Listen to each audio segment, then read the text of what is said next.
Hey everybody, this is Abby from Realistic Kitchen and Gardens. Today is Friday, August 21st.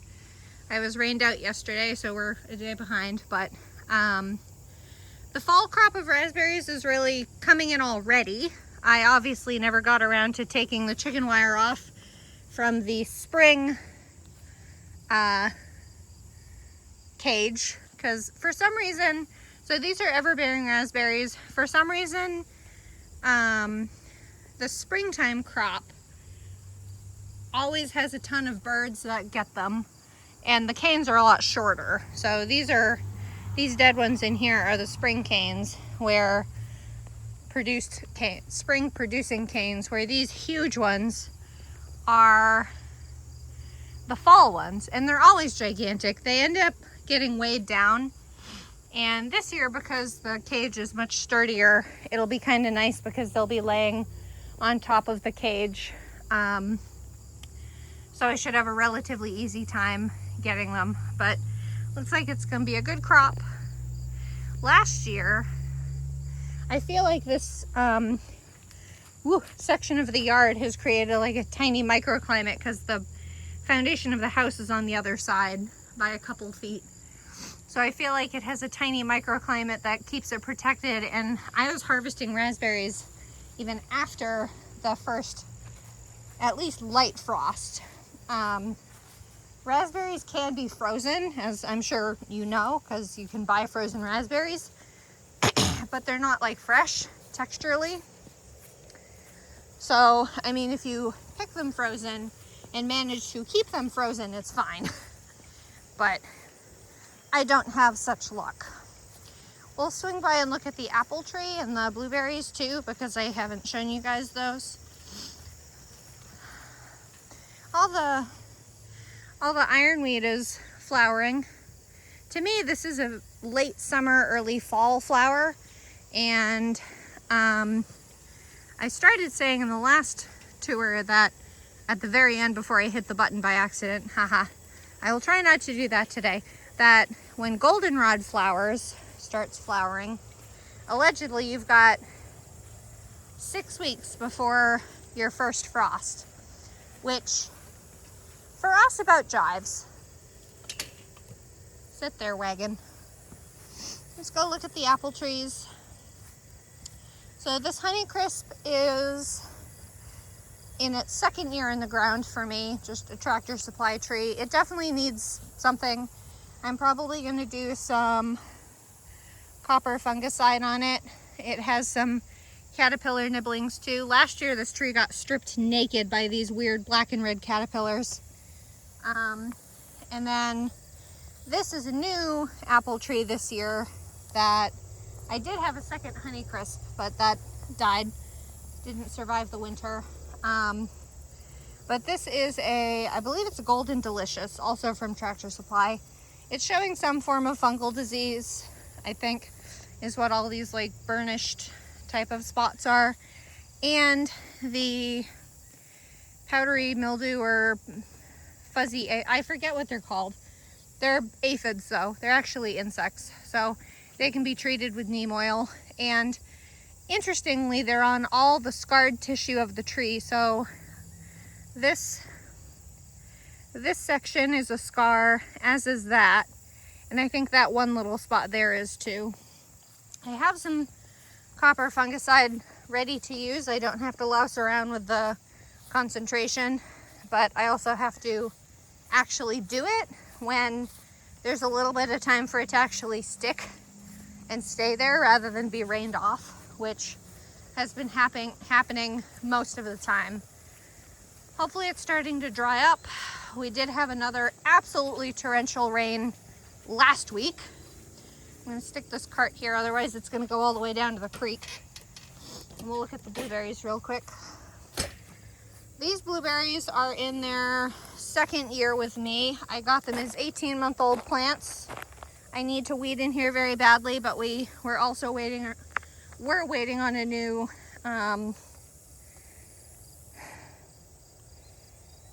sorry, out of breath, weed whacker. So I did fertilize them this year with the It's like, it's specifically aimed at blueberries and fruit bushes. So it put on a lot of good growth this year. The color's really good. I suppose I could potentially see berries next year, but I'm not expecting it. So that's this first one, which I think are the latest bloomers. That's its compatriot, which also looks really good. And then these are the mid ones, which I believe is, oh God, I keep telling myself I need to put tags out here, but they're not out here. I haven't done it. Northland, I think. There's Jersey, which is either the early or the late. There's Northland, which I think is the mid, and then there's Patriot, which is the other, either early or late. So this one keeps getting nibbled by something, and it's only, I think, this plant. And I can only imagine deer are nibbling it. I suppose a rabbit could too, but I'm confused why it's only this one plant, because it's in the same kind of area as everything else, and there's its companion over there. As far as I know, these have not been, none of the other plants have been nibbled. Or maybe they have and I'm just blind. No, they have. They have. My original plan this year, they're still shooting off tons of replacement shoots, so it's just gonna make my blueberry bushes more shrubby. I hate these. These are, I think, horse nettles or something like that. They're so sharp to step on. My original plan this season was to, I'm gonna walk around this way, to take the cage off the raspberries and make a cage for the blueberries. The point was only to keep the deer out. The birds would be kept off too if they happened to flower and fruit, but I wasn't counting on it, so it is what it is. Oh my God, a hummingbird. I don't think you saw that, but it just landed on the fence. It was a female hummingbird. Feels late. I don't know. So we're starting to transition from summer to fall. I don't know what the hell that is. I think it's a mutant butterfly, question mark?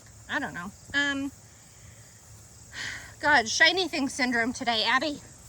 We're starting to transition from summer to fall. I have fully given up on my cucurbit row. This has not fallen.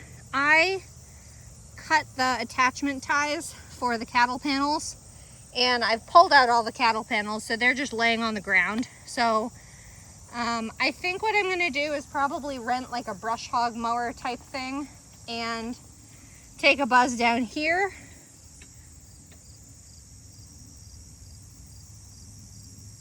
I don't know what I just heard. I heard something.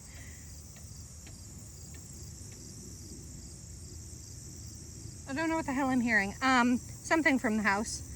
A brush hog down here, obviously after the beans come out, because that's the support system for the beans. And then the two half rows over there that was supposed to be corn, which I left fallow and got too weedy, and the one right in front of it that was carrots and meant to be something else. Okay, so I'm not even gonna walk down these two rows because it's mostly grass, but I will show you Ceres. I'll show you Ceres on the trip over. So B was fallow, and it's mostly just support posts now. C is my fall Brussels sprouts and broccoli. So this side of the Brussels sprouts is Franklin, which is a 100-day variety. It's been raining so much, I haven't been able to put BT on reliably, which is a bacterial spray that targets caterpillars specifically. And it either gets washed off or needs to be reapplied every 5 days. So all the insect damage is just from the days that I haven't been able to come out here and put it on. I'm gonna put some on tonight. It's not supposed to rain again until tomorrow night. So it'll be a little bit. Every little bit helps, but some of these are very chewed. And I don't know if it's rabbits too. Here's the first of, no, here's the last of Dagon, excuse me. I had it backwards. This is Dagon Brussels sprouts, but these are the 100-day ones, because the ones at the other end are the 125 days. Here onward are blue ribbon broccoli, which is a exclusive from Gurney's. Expensive as hell, but it's a 55-day variety that does pretty well. The packaging says, or the seed packet says 3-foot spacing. This has 2 feet. That one's dead. This one's fine, but that one's dead. I was looking at this one. There's a stem on it still. That looks like it might have been a rabbit. Goddamn things. As soon as rabbit season opens, y'all, I think it's November. So my husband's gonna have to be sitting out here after little girl's born. Due date is November 6th. So, ooh, look, cucumbers. Ooh. I'll get there when I get there. Broccoli, random basil, couple basil, lemon basil from the looks of it. For how chewed these plants look, they look pretty happy, all things considered. And then, I don't know where the first, I think that's the first. The tag is gone, but this looks like broccoli to me. And this looks like, no, that's from onions a while ago. This looks like a Brussels sprout to me. Very small and sad, but it is a Brussels sprout. Also, here's a blackberry growing, so get out. 2, 3, look at all this basil. 4, here's the best one. Look at you. You look good. Why don't you have pest pressure? I have questions. I keep thinking I have support posts above my head from the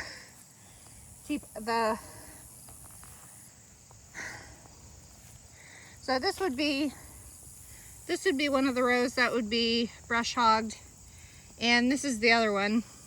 This one does have a couple herbs in it, but brush hogging it won't hurt it. I mean, it's basil, so there's that. But this is the row of volunteer cucumbers that showed up after I pulled my garlic out this year. So this is almost like a second seeding by accident. I forgot to show you Sarah's butternut squash.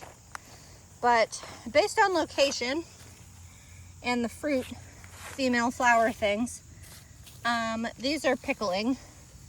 They could be either Supremo or Excelsior. I liked Excelsior more than I liked Supremo last year, so there's another one, though it's not very happy. And they're also getting, I mean, the cucumber beet, I've done nothing to these plants except put a trellis up for them to climb up. So, plenty of flowers. They're getting pollinated, but they're also getting chewed on by frickin' cucumber beetles. I can't walk through the garden without seeing cucumber beetles, so this is bacterial wilt. There's only 2 varieties of cucumbers on the market I've seen that are resistant to bacterial wilt. One of them is H19 Little Leaf, which I grew years ago and didn't remember liking, but it's been a good number of years. The other one is from, I think, either Seeds and Such or Johnny's. And I can't remember which. There's another one. That one actually looks ready down here. So that's fun. A couple of cucumbers. Maybe I won't have to buy cucumbers this week. There's another pickling one. So they're a little funky shaped. This one actually looks like a slicer, a baby slicer, which the slicers this year or in this area would be Summer Dance. It's been a long time since I've grown a different variety. So we have some on this side that are pickling, and one of them, at least one vine in here, is Summer Dance. Summer Dance does not have good pest control, so I don't know if that'll survive. And then here's the last one. Oh, this I think is the plant that we saw. Yeah, that is the, it could also be a half pollinated thing. It could be a weird hybrid of pickling and slicer. So, and then this one I think I was pretty sure was going to be a slicer, but there's also in between all this, not that you can really see it that well, but these are the groundhog radishes. I've planted a groundbreaker mix in between all these cucumbers. I don't know if there's any fruit on this one. This one looks very unhappy. There's one already dying of probably bacterial wilt. Which, what else is new? I'll swing back to show you Ceres. But now that we're over here and there's nothing else on that side, let me double up and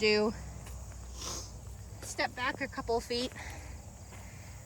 Here is Dark Star Zucchini, which is supposed to be immune to bacteria, powdery mildew, but you obviously have something else too, which is too bad. Not that I really need zucchini, but it was one of those things of if I could have it, I would. Summer Carnival Hollyhock. One of two plants that are flowering at the moment. The others look like they are at least shooting out stalks. Here's the one that's fully open and really putting on a show. These remind me a lot of being in the hibiscus family, but I don't know if they are. I know okra is, and hibiscus is obviously, but I don't know. I was saying on my Facebook page today, well, on Thursday for y'all, that I'm going to plan to transplant these to be side companions for pole beans again next year. So I'll transplant them to where the pole beans will be next year so they can be companions. Next year, I am also doing a cattle panel archway trellis for the pole beans because this one has fallen twice, and I think the only reason this is still upright is because of these, and I cannot afford to have these like this in the garden. This takes up at least a third of a row, if not half. So, but this is emerite pole bean. These have been on here for so long. These beans, the pods specifically, have been on here since this trellis fell. Probably a week ago. They're big and ugly, and some of them have been nibbled on. Or that's rust, one or the other. But they hold so well on the plant. I wish they made a purple version, or maybe I could try to hybridize these myself, because this is an open pollinated variety, emerite. So you can save seed and grow again from your own stock or previously grown plants. That would be interesting. Because I do like the taste of emerite. The texture's good, the flavor's good. The pods are really big, but I don't like how closely they hold the pods to the main vine. And I don't like that they're green. I know that's stupid to say about green beans, but I much prefer purple pods because you walk by and you know exactly how many beans you're getting. From a distance anyway. This set of alyssum, sweet alyssum, has died off apparently, or been smothered. There's one tiny little flower there. So I'm gonna have to pull out some of this frickin' grass, which was the point of putting the alyssum in. These green beans are good. But here is my giant octopus of Flavorfest June bearing strawberry. They have put out a huge number of pups, The pups are getting very well established. They're still connected by their little things, but I'll thin them out a little bit. I'll stop the pups crawling this way because they're getting to the calendula, which is about the end of where I wanted them to be. So I'll sever the pups this way, and I'll have the plant focus on putting more pups that way as long as I can. And we're gonna have to figure out how to overwinter strawberries, because last year when I overwintered this mother's plant siblings, they died off, I think because I probably did too much of a smothering layer of chopped straw. This is Bronze Beauty calendula, which is supposed to be like pinky orangey, which looks like it's gonna get there.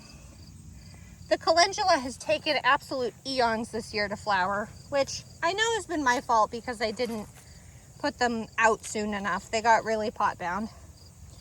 And double Zahara dwarf zinnias are flowering. They're not my favorite, not gonna lie. I don't know what I expected from them, but not that.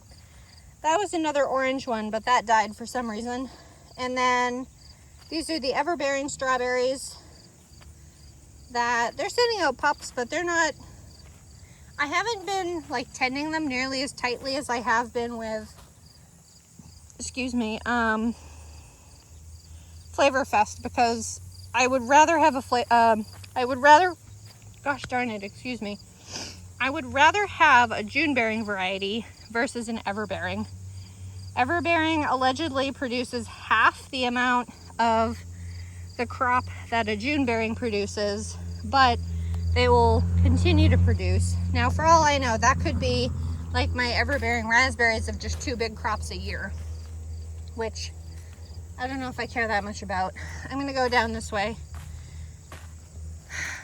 The tomato blight has been wild, is still wild, and will continue to be wild.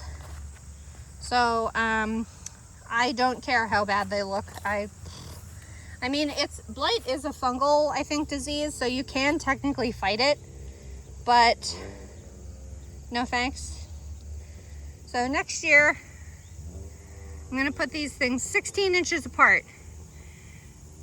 Edge to edge, 16 inches apart. That's where I was thinking about 8 inches, but so this plant, I can't even see the base of it. This one, that one, and I think that one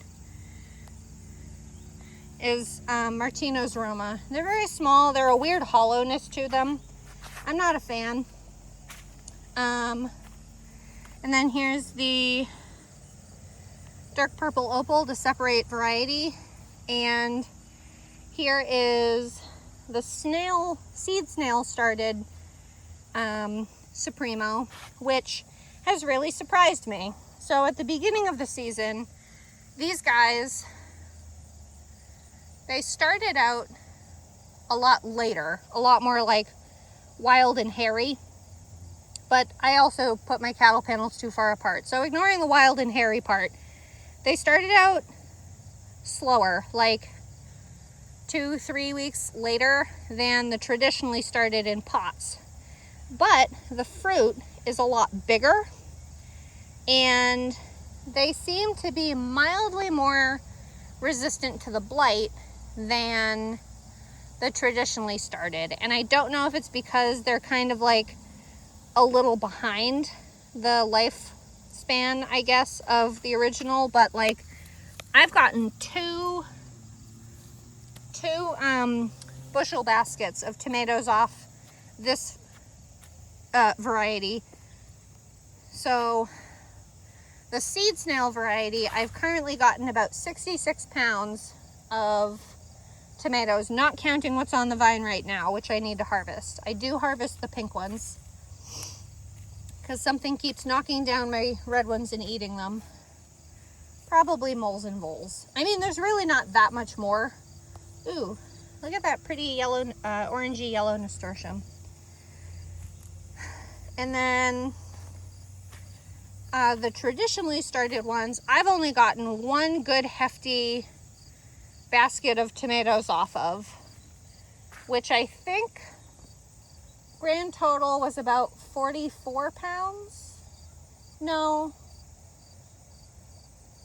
Yeah, 44 pounds, because I did harvest twice, but it was only like a quarter of a basket. So it was, but they have succumbed very badly to whatever disease causes this too. It might be anthracnose as well. So Supremo doesn't have blight or anthracnose or anything like that resistant. So these are all red, but I'm not going to pick them because I really can't use them in canning, and they're paste tomatoes. So I'm not, you might as well put your nutrients back in the ground than ruin my food. Bobcat determinate slicer has been hit extremely hard. And to be fair, I only have 2 plants this year compared to the 7 last year, but not doing good. Not doing good. I definitely have not been harvesting off them. We don't use slicers anyway. I usually just sell them to the neighbor, and she has her own tomato plants this year, so haven't needed to. Bartelli is also in a very bad way. Obviously, I could harvest more, but with all the rain, there's so many of the fruit that's just viciously split. And then I need to just take them off and throw them anyway, because I'm not even going to bother bringing them in if they're not edible. So new varieties for all for next year. Cauliflowers and cabbage and sprouting broccoli. This is allegedly early snow cauliflower. I say allegedly because my son did a swap-de-doo when I had all the pots out here. So looking pretty good. Both of these guys are 45 or 46 days, and they got transplanted, I don't know, late June, so we got a bit. I don't think I've ever been able to harvest. No, that's not true. I think I have harvested cauliflower before from here. This one's missing. Here. This is the beginning of early snow. Sorry, I just got distracted. So there's 1, 2, 3. This one's gone. 4, 5, 6. Oh, that's the one I thought might be a, what is that? Brussels sprout. I don't see the other tag. I'm probably blind. I really need to get colorful tags so I can see them. This one's chewed down to the nub. Wow, look at this bluebell salvia. You're going crazy. I don't think I'm going to do salvia next year. I haven't really been enjoying it. I do really enjoy the snapdragons, but I don't know what else I would grow if I didn't do salvia. Or at least like a blue style salvia. A red salvia I might still do because they behave well enough. Maybe scabiosa, that would be fun. This is a groundbreaker radish. So here's the beginning of broccoli. This is Varroa. No, beginning of cabbages, sorry. Varroa, 1, 2, 3. Groundbreaker radish in major washout section. Nope, that's something from a couple years ago. I think this one had a lot of them, or I missed it, or it got washed away, one or the other. This looks like the start of the sprouting broccoli to me, or they got mixed up. Or that's a cauliflower. The world may never know. Oh, here's allegedly the beginning. This looks like a cabbage to me, but that doesn't. Here's the beginning of burgundy sprouting broccoli. I probably have 3 viable plants based on all the washout runoff I've had this year. And I think the major problem with the washout, or cause of the washout, was the weed fabric. Like the rows or the paths. The paths are solid. They also haven't been amended with sand to loosen them up. But the rows themselves get washed out pretty bad. So 1, 2, 3. There was one there, but I think that one died before. And then here's another one that got ripped up in the chaos. And I knew it was going to torrentially rain again, so I didn't fix it. 5 and 6. So we'll see what we get. This one looks pretty good, actually, all things considered. These guys are so cold tolerant. I love it. A great fall crop. Well, the rhubarb is doing something. Are you dying because of disease, or is it just that time? This is my first year growing rhubarb, so the dahlias that still need to come out because they cause disease. And it's time to harvest the celery.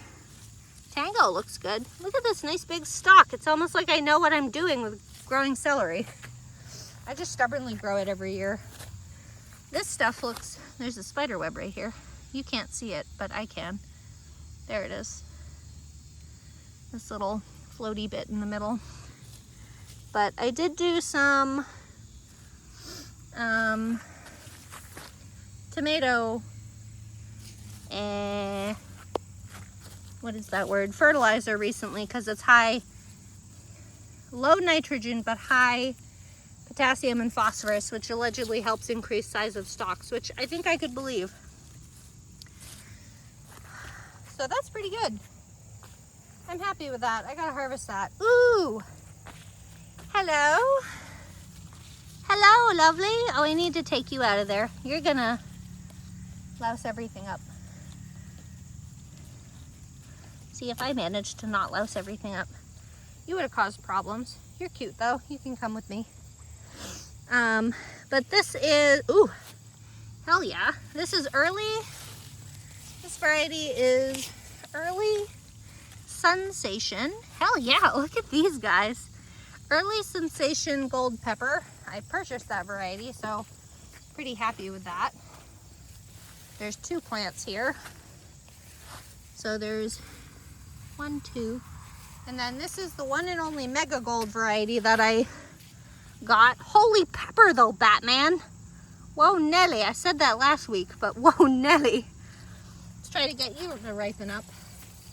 I have this shade cloth on because when it gets really, really hot, I don't know if it'll do it again, so I might be able to take the shade cloth off for the season, but bending and heavily pregnant. But with the high heat and sun, it causes sunburn. So as long as it stays probably under what, 80? I don't know. Under 90, they'll be fine. So all the rest of them are Giant Red 2 from Gurney's, which have been productive. Not gigantic, but productive. There's another one ready. Look at that cute little red guy. Where did I put that green pepper? I must have dropped it on the ground on purpose.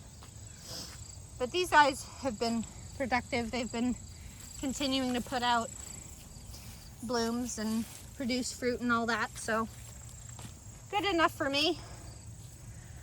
Look how pretty this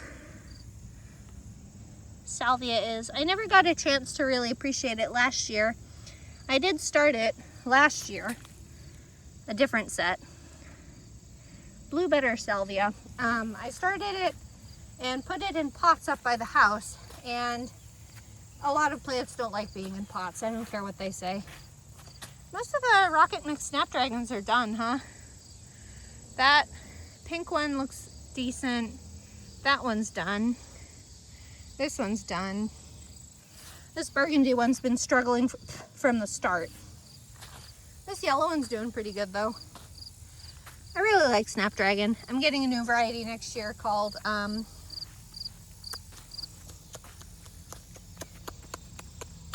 Madam Butterfly, which is a double bloomed one. So it's the same type. It's still a summer type one that blooms in the summer because there's 4 types. This one escaped my clutches, so hopefully that doesn't break the branch. Definitely don't appreciate the tomato cages, so I'll have to get some more cattle panel next year and make another one of these little trellisy things for the tomatoes, which need T-posts in them. They're surviving with the bamboo canes, but barely. Surviving is the key word. And then these last two plants are supposedly a banana pepper, but I think they're probably a Hungarian waxy type thing. They're producing up the wazoo, probably time to harvest again. And then my eggplant on a stick has produced pumpkin on a stick, which is an eggplant, has produced pumpkins, but it looks like it's along the main trunk, so I don't really want to harvest the whole main trunk, but it is what it is. Pacific Mix Dwarf Calendula, or something like that, finally blooming, looking completely ratchet because it doesn't have the amount of sun it wants. Or it's Fiesta. What did I say? Pacific? It's either Pacific, Beauty, or Fiesta. We have Orange Jing Okra, which continues to produce too quickly for me to keep up. This is way too big. You want the pods to be maybe this big. They're not nearly as woody. Like, this one will be a good size to pick tomorrow. They produce very quickly. The rest of these plants are burgundy okra, red burgundy, which I do like the variety. They're pretty good. They turn into trees though. I had to use a, what do you people call them? They're the blades that go forward and backward, and you just cut them that way. Here's another calendula. I grew this mix of calendula a couple years ago and I loved it. It was very like daisy-like with nice big petals, but it doesn't like where it is. Flowers, and then we're done. I know it's a little bit longer of a video. We're getting there. Candy stripe zinnias in this yellow and red stripe, cream one. Look at that huge spider in there. Hello, you can stay there. I want to keep my finger. And then the only other one I can point out is this one, because I collected all the others for a bouquet. And then the rest is California Giants, which ended up being mostly just reds and pinks. So meh. Straw flower, I will not grow again.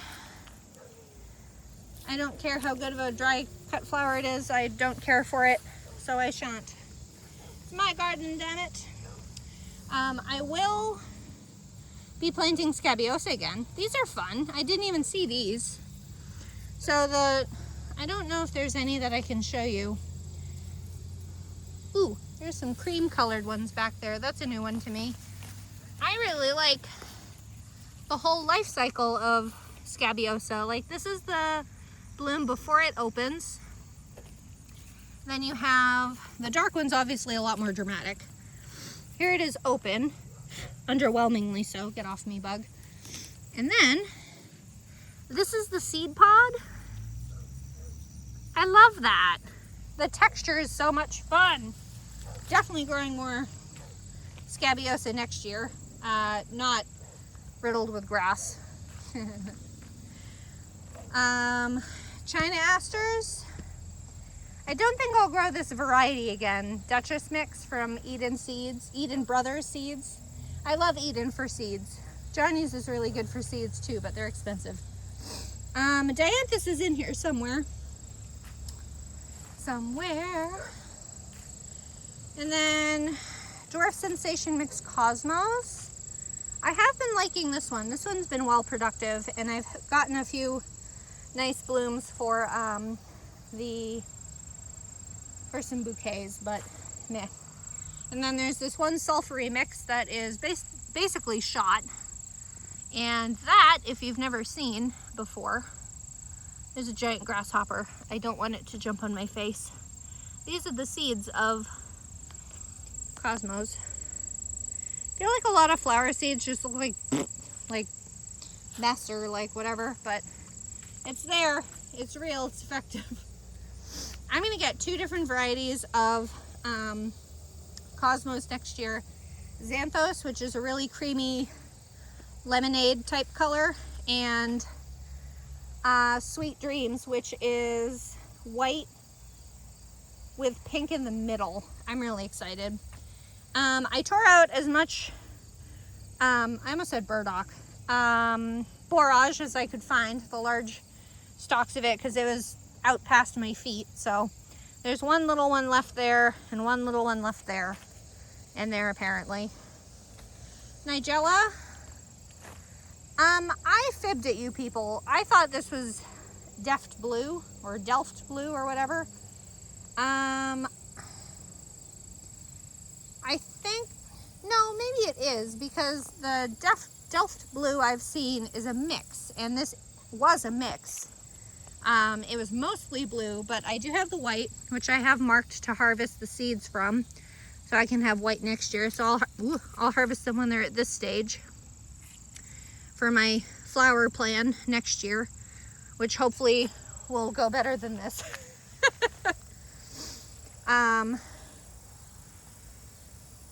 The marigolds I'm so over. Like, I like marigolds, but I planted way too many giant African style marigolds. Like, this is, I think, maybe 6 plants of each, and the majority of it has been on the ground over there. I haven't been able to pass on that side for ages, which is my fault. I'll take that. That's fine.